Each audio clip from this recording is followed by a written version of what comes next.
It was a meal born of desperation and calculated humiliation. In the suffocating humidity of a North Vietnamese prisoner-of-war camp, a place where hope was measured in single grains of rice, the guards presented their offering. It was a thin, gray broth, slick with a film of fat, with chunks of stringy, pale meat floating in the murky liquid. It was rat, boiled rat. For the American captives, skeletal men already worn down by dysentery, malaria, torture, and the gnawing emptiness of starvation. This was a new psychological frontier. Some stared into their bowls, their faces hollowed masks of disgust and despair. Others, driven by the primal, unthinking will to live, forced the substance down, try not to gag on the taste or the meaning. The guards watched, their expressions a mixture of contempt and ideological certainty. To them, this was a lesson. It was a demonstration of revolutionary necessity. They, the Vietcong, could live off the land, off the scraps and vermin of the jungle. They could endure. They could prove that their spirit, their political will, was stronger than the soft-bodied, materialistic Americans who were lost without their comforts. This meal was a weapon, intended to break not just the body, but the spirit. It was meant to show the prisoners the futility of their position, the superiority of an ideology forged in scarcity over one born of abundance. They were right, in a way. It was a lesson, but it was not the lesson they intended to teach. What the guards, the camp commandants, and the entire political leadership in Hanoi failed to understand was that the boiled rat in the bowl was not a symbol of their strength. It was the ultimate symbol of their profound, strategic, and ultimately insurmountable weakness. They believed the war was a contest of will, of ideology, of human endurance. They were tragically mistaken. The war was a contest of logistics. It was a war of production, of supply chains, of industrial logic. And in that contest, they had already lost before the first American combat soldier set foot in their country. The man eating the rat was a captive, but the system that put him there, the vast, continent-spanning machine of American industry, was a creature of such scale and power that it operated on a plane of reality his captors could not even comprehend. They thought they were showing him their resilience. What they were actually showing him was the reason for their inevitable defeat. They were fighting a war of bullets and bayonets against an enemy who fought with factories and fuel tankers. The prevailing belief within the North Vietnamese High Command, articulated most famously by General Vong Nguyen Giap, was the doctrine of Dao Tran, or struggle. It was a holistic view of warfare that blended political action with military force. They believed they could bleed the Americans, waging a protracted people's war that would exhaust the enemy's patience and political will. They saw the American soldier as an extension of a decadent, impatient society, one that lacked the stomach for a long, grinding conflict. They studied the French defeat at Dien Bien Phu and drew what they believed were the correct conclusions.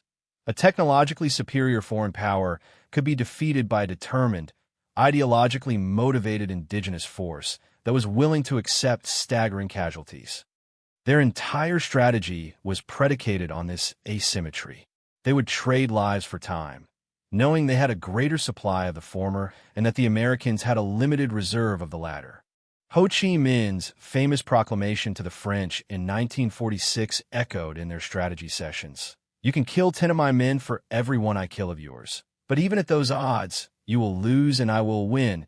It was a strategy of sacrifice, a belief that human spirit could overcome material disadvantage. The Ho Chi Minh Trail, a marvel of human labor and resilience, was the physical embodiment of this philosophy. Thousands of men, women, and children toiled under constant threat of air attack, moving supplies by bicycle, by ox cart, by foot, through a network of jungle paths that stretched for hundreds of miles. It was an act of incredible, almost superhuman national will. And it was, from a purely logistical standpoint, utterly pathetic. While the porters on the Ho Chi Minh Trail measured their cargo in pounds, the Americans measured theirs in thousands of tons per day. While a Viet Cong soldier might be issued a handful of rifle cartridges before a battle, American firebases were supplied with literal mountains of ammunition, so much that profligate unaimed harassment, and interdiction. Fire was a nightly ritual, burning through thousands of artillery shells just to make noise. The North Vietnamese saw the American reliance on technology and material as a weakness, a crutch. They failed to see it as the very source of a power, so overwhelming it bordered on the supernatural. They were preparing for a knife fight, and their opponent had arrived in a fleet of bulldozers. The logistical chain that supplied the American war effort in Vietnam was arguably the most massive and complex military undertaking in human history. It began not in the ports of Saigon or Da Nang, but in the factories of the American heartland. In places like Detroit, Michigan, Lima, Ohio, and Fort Worth, Texas. It was a system that seamlessly connected an automotive plant producing truck engines to a helicopter revetment at a forward operating base in the Central Highlands. This was the true nature of the American war machine. It was not a collection of soldiers. It was a fully integrated industrial process, and its primary product was the projection of overwhelming force anywhere, anytime. Consider the scale. By 1968, the United States had over 500,000 troops stationed in South Vietnam, merely keeping these soldiers alive and supplied, before they even fired a shot, required a logistical effort of staggering proportions. Each soldier in the field required an estimated 50 pounds of supplies per day. That figure included the obvious: food, water, ammunition, but also the mundane: toilet paper, razor blades, soap, mail from home, magazines, and cigarettes. It was a system designed not just to sustain a soldier, but to maintain his morale by providing him with the comforts of home, shipped 10,000 miles across the Pacific Ocean. The Military Sea Transportation Service and the Military Airlift Command formed the two great arteries of this system. A constant, unbroken stream of cargo ships and transport aircraft flowed from the west coast of the United States to Southeast Asia. At the peak of the war, the port of Saigon was one of the busiest in the world. But it wasn't enough. The Americans, with breathtaking speed and engineering prowess, built entirely new deep-water ports from scratch. Cam Ranh Bay, a sleepy fishing village, was transformed into a massive, six-pier harbor capable of handling the largest ocean-going vessels, complete with sprawling airfields, fuel depots, and supply dumps. It was a city of logistics built in the middle of a war zone. From these coastal hubs, the supplies moved inland. A fleet of thousands of trucks, primarily the rugged 25-ton M35 deuce and a half, rumbled along the highways. But the roads were vulnerable to ambush. The true logistical miracle of the Vietnam War was the helicopter. The United States deployed over 12,000 helicopters to Vietnam, and they transformed the very nature of warfare. The UH-1 Huey was the workhorse, but heavy-lift helicopters like the CH-47 Chinook and the CH-54 Tarhe, the Sky Crane, could move entire artillery pieces, bulldozers, and shipping containers directly to remote, otherwise inaccessible firebases carved out of the jungle. This was the system the North Vietnamese were fighting. Their strategy of protracted war was based on the assumption that they could wear down the American soldier. But they weren't just fighting the soldier. They were fighting the Port of Oakland. They were fighting the C-141 Starlifter. They were fighting the factories of the Ford Motor Company.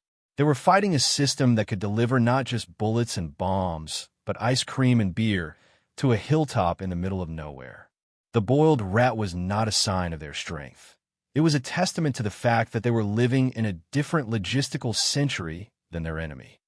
For a captured American pilot, a man like Navy Lieutenant Commander John McCain, the initial shock of captivity was the sudden, brutal transition from one universe to another. One moment, he was at the controls of an A-4 Skyhawk, a multi-million-dollar piece of technology, a marvel of aerospace engineering, traveling at hundreds of miles per hour. He was the tip of a spear forged by the wealthiest and most technologically advanced society on Earth. The next moment, he was broken, bleeding, and helpless in the squalor of the Hanoi Hilton, his world reduced to 4 damp walls, a bucket for waste, and the whims of his captors. The cognitive dissonance was profound. His captors preached the gospel of their inevitable victory. They subjected him to endless propaganda sessions, detailing the triumphs of the People's Army and the moral decay of the capitalist West. They showed him grainy films of peasant militias and extolled the virtues of their Spartan existence. And then, one day, the air would begin to tremble. It started as a low, deep rumble, a vibration felt in the bones more than heard with the ears. It grew steadily, a menacing, omnipresent hum that seemed to come from everywhere at once. It was the sound of a B-52 Stratofortress arc-light strike. To the prisoner, who knew what that sound meant, it was a moment of terrifying, crystalline clarity. He knew that each of those bombers, flying invisibly 6 miles above the earth, had been built in a factory in Wichita, Kansas. He knew that each of its 8 jet engines consumed fuel at a prodigious rate, fuel that had been drilled from the ground in Texas or Saudi Arabia, refined in California, and shipped across the Pacific in a supertanker to air bases in Guam or Thailand. He knew that the bomb bay of a single B-52 could carry more explosive power than an entire division of North Vietnamese artillery possessed. He knew that the crew was guided by sophisticated electronics, navigating by stars they couldn't see to a target they would never lay eyes on. And he knew that this was happening right now, casually as a matter of routine. The ground would heave. The very air would compress, a physical blow that slammed into his chest, even inside his cell. The sky would light up with the flashes of distant detonations. For a few terrifying minutes, the world would be consumed by the sound and fury of industrial-scale destruction. Then silence. In that silence, the propaganda lectures of his captors seemed not just hollow, but absurd. They spoke of victory while their world was being systematically unmade by a force they could not see, could not fight, and could not possibly comprehend. This was the inciting incident, the catalyst for a dawning, horrifying realization. It wasn't about which side was braver or more committed. It was about which side could casually expend millions of dollars and thousands of tons of complex machinery in a single afternoon to slightly alter the landscape of a few square miles of jungle. The prisoner, eating his watery soup in his filthy cell, understood a fundamental truth that his guards did not. His country's power was not in its soldiers, but in its systems. The B-52 was not a weapon. It was the final product of an assembly line that began in a research lab at MIT and ended in a cratered patch of earth outside Hanoi. His captors were trying to win a war against the Ford Motor Company, against General Electric, against Boeing. It was an unwinnable proposition. The ideology of the camp commandant was just noise. The rumble of the B-52s was the truth. The numbers told the story. They told a story not of a close-fought contest, but of a confrontation between two entirely different species of civilization. It was a story of inevitable, crushing material dominance. Let us begin with firepower. During the course of the war, the United States military expended approximately 155 million tons of munitions in Southeast Asia. This is more than double the 75 million tons of munitions dropped by all Allied forces in all theaters during the entirety of World War II. The sheer scale of this expenditure is difficult to grasp. It equates to roughly 500 pounds of explosive for every man, woman, and child living in Vietnam at the time. The vast majority of this was delivered by air. Operation Rolling Thunder, the sustained bombing campaign against North Vietnam from 1965 to 1968, saw over 300,000 sorties flown. But this was dwarfed by the sheer, brute force of the B-52 arc-light missions. Flying in cells of 3, these strategic bombers would saturate a box, a target area roughly 1/2 mile wide by 1.5 miles long, with up to 90 tons of high-explosive bombs. There was no defense. There was no escape. There was only annihilation. On the ground, the disparity was just as stark. During a typical firefight, an American infantry squad could call upon an almost endless supply of ammunition. The standard-issue M16 rifle had a high rate of fire, and soldiers were encouraged to use it liberally. The concept of fire superiority was paramount. The M60 machine gun could lay down a curtain of lead, while the M79 grenade launcher provided each squad with its own pocket artillery. And if that wasn't enough, a call on the radio would bring in the real artillery. A single battery of 105mm howitzers could fire hundreds of rounds in minutes, plastering a grid square with terrifying precision. And then came the air support. Helicopter gunships with rockets and miniguns, A-1 Sky Raiders dropping napalm, and jet fighters like the F-4 Phantom delivering 500-pound bombs. The North Vietnamese Army and the Vietcong, by contrast, fought a war of scarcity. Their standard weapon, the AK-47, was rugged and reliable, but ammunition was always a concern. Every single bullet had been manufactured in the Soviet Union or China, shipped to a North Vietnamese port, and then painstakingly transported down the Ho Chi Minh Trail. A soldier might carry a few hundred rounds, and he was trained to make every shot count. He had no air support. His heavy artillery was limited and precious. His primary weapon was the ambush, the booby trap, the mine. He had to fight smart because he could not afford to fight loud. An American officer famously commented on this disparity during the Battle of Ia Drang, noting that his troops were firing thousands of rounds for every one they received. It was a war of noise against a war of whispers. The numbers told a story of fuel. The American war machine ran on petroleum. It was a mechanized, air-mobile force, and its thirst for fuel was insatiable. In 1969 alone, the Department of Defense shipped over 15 billion gallons of petroleum products to Southeast Asia. This river of fuel powered everything.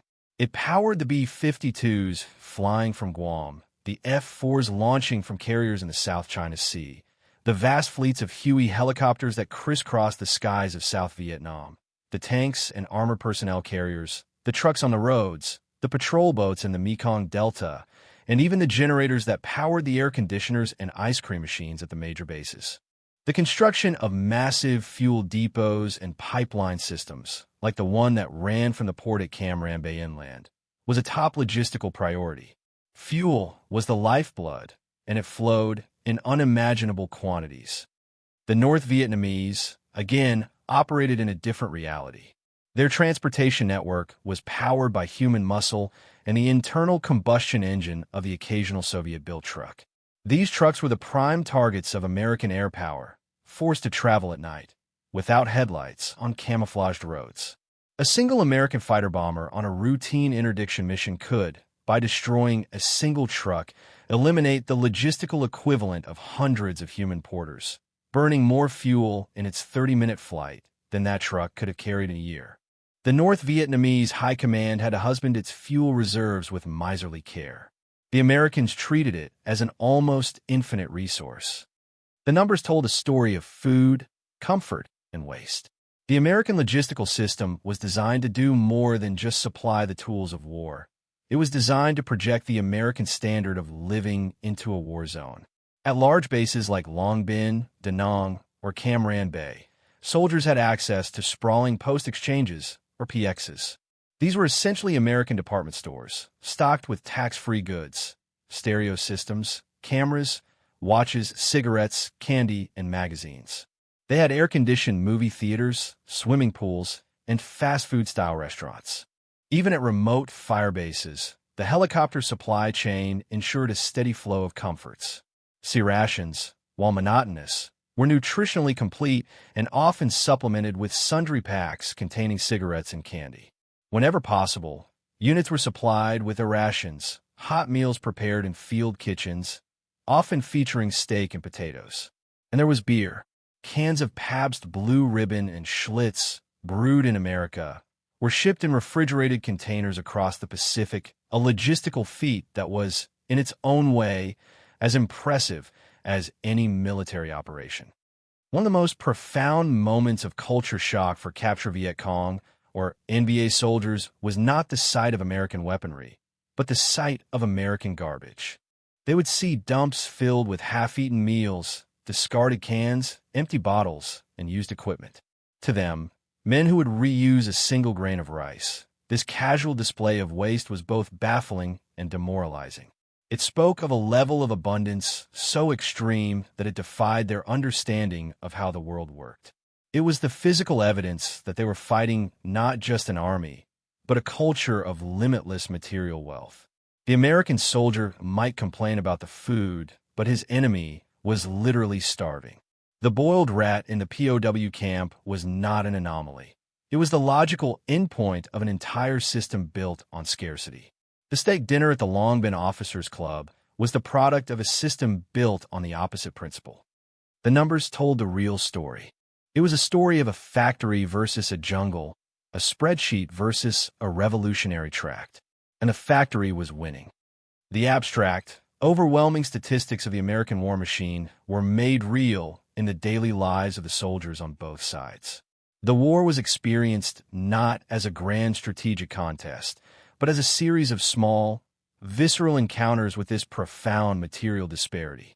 These moments, these vignettes of realization, did more to define the true nature of the conflict than any political speech or military briefing.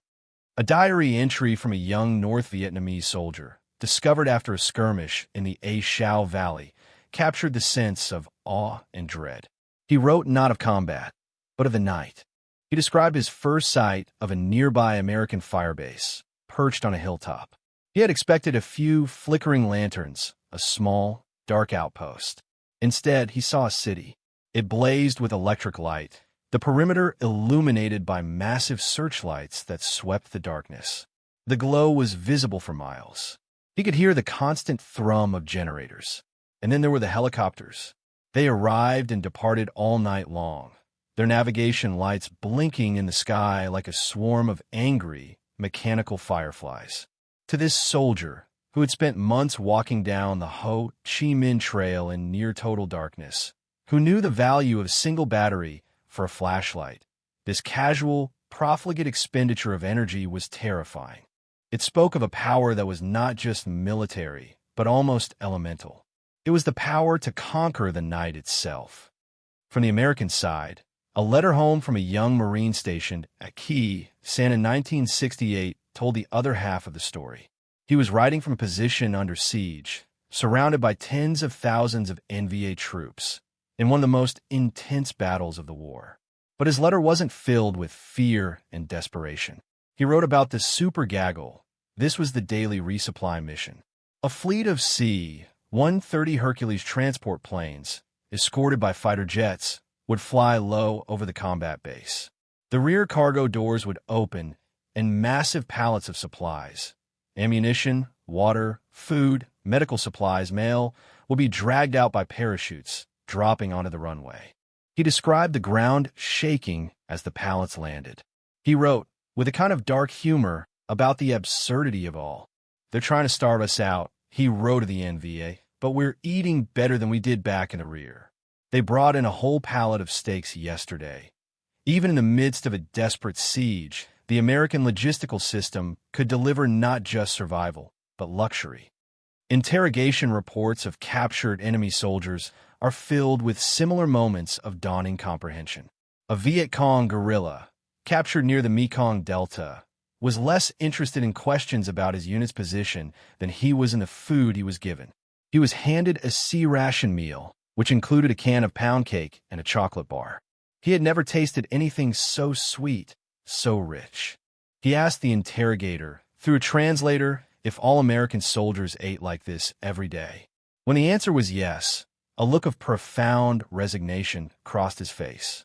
He explained that his unit was lucky to get a ball of rice twice a day. How could they hope to defeat an enemy that treated chocolate as a standard field ration? His will to fight was broken not by a bullet, but by a dessert. And then there were the medevacs. For the American soldier, this was perhaps the single greatest morale booster of the war. He knew that if he was wounded, no matter how remote the location, a helicopter would be coming for him. The call "dust off" on the radio would set in motion a chain of events that was another logistical miracle. A Huey helicopter, staffed with a pilot, co-pilot, and a medic, would be airborne in minutes. They flew without guns, marked with a red cross, into the hottest of landing zones, often under intense fire, to retrieve the wounded. The average time from being wounded in the field to arriving at a fully equipped surgical hospital was less than 35 minutes. This system, which saved thousands of lives, was a testament to the value the American military placed on a single soldier. It required a vast infrastructure of helicopters, fuel, pilots, medics, doctors, nurses, and hospitals. The North Vietnamese had nothing comparable. A wounded soldier would be carried from the battlefield by his comrades. If his wounds were severe, his chances of survival were slim. Medical supplies were scarce, and advanced surgical facilities were few and far between. This difference was not lost on them. They knew that for the Americans, a wound was an injury to be treated. For them, a wound was often a death sentence. It was another brutal calculation in the arithmetic of a war of attrition, and another column that did not add up in their favor. The system that could save a life with a 35-minute helicopter ride was the same system that could deliver a steak dinner or a ton of bombs. It was all of a piece. It was the logic of industry, and it was unanswerable. The Tet Offensive, launched in January 1968, was the strategic and psychological turning point of the war. For the North Vietnamese and Vietcong, it was intended to be the final, decisive blow. They had secretly positioned tens of thousands of troops and vast quantities of supplies for a coordinated surprise attack on virtually every city and major military installation in South Vietnam. They believed this would trigger a general uprising among the South Vietnamese populace and shatter the will of the American military. It was a massive gamble, the culmination of years of planning and sacrifice, and it was a catastrophic military failure. While the offensive achieved complete tactical surprise and generated shocking images that horrified the American public, most famously, the fighting at the U.S. Embassy in Saigon, it was quickly and brutally crushed. The general uprising never happened. The Viet Cong, who bore the brunt of the fighting in the cities, were effectively annihilated as a coherent fighting force. They would never recover. The NVA suffered irreplaceable losses in its best units. From a purely logistical perspective, Tet was an act of strategic suicide.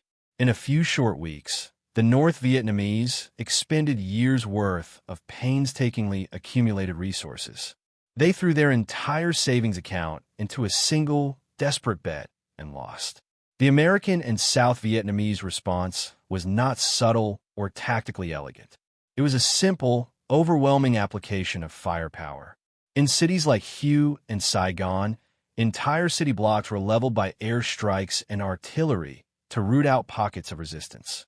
The attackers, who had expected to be welcomed as liberators, found themselves trapped and systematically exterminated.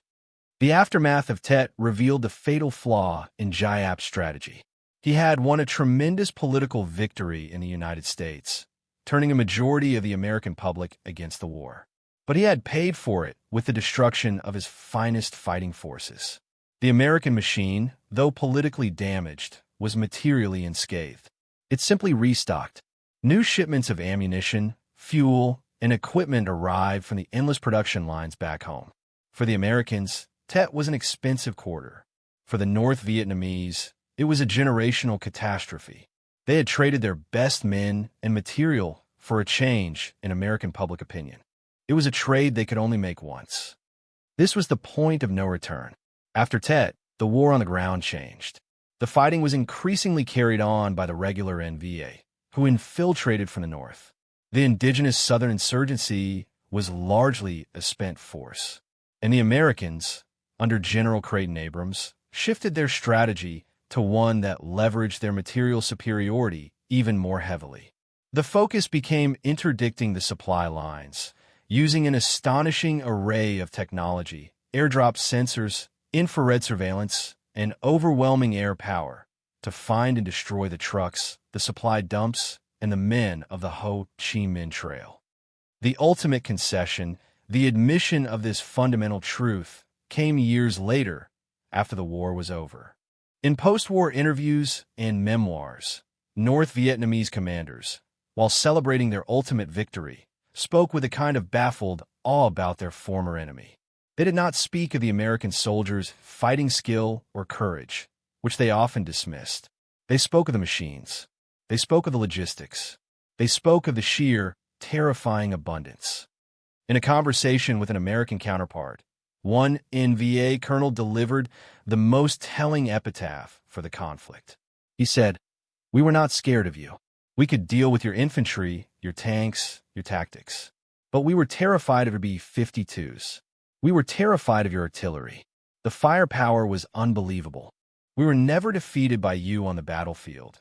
And then he added the crucial, devastating admission, "We were defeated by your logistics. You buried us in bombs, shells, and material. We could not fight your factories." Another captured general, when asked what he found to be the most difficult aspect of fighting the Americans, did not mention a specific battle or weapon. He spoke of the American soldier's radio, the ability of a single soldier, a squad leader, to speak to the sky, he said, to call down thunder from the heavens, to have jets and artillery at his beck and call. This was something we could not match. It was as if every American soldier had the power of a god. This was the final, undeniable truth. The North Vietnamese had won the war, but they had not defeated the American military. They had simply outlasted the American political will to continue the fight. The American industrial machine was never broken. It was simply turned off. The forces were withdrawn, the bases dismantled, the supply lines closed. But the factory workers in Ohio went on to build other things. The engineers at Boeing designed new generations of aircraft. The logistical system that had sustained a 500,000-man army 10,000 miles from home was repurposed.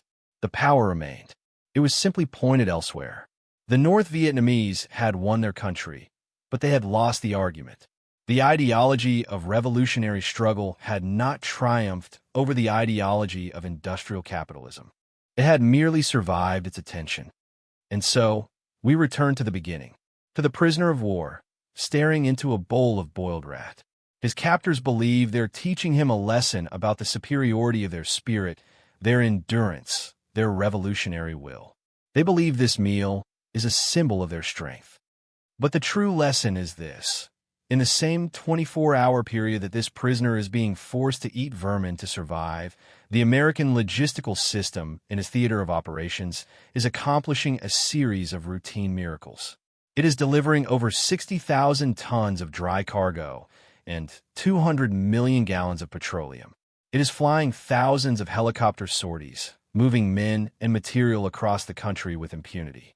It is serving over 1 million hot, nutritionally balanced meals to its soldiers, sailors, airmen, and Marines.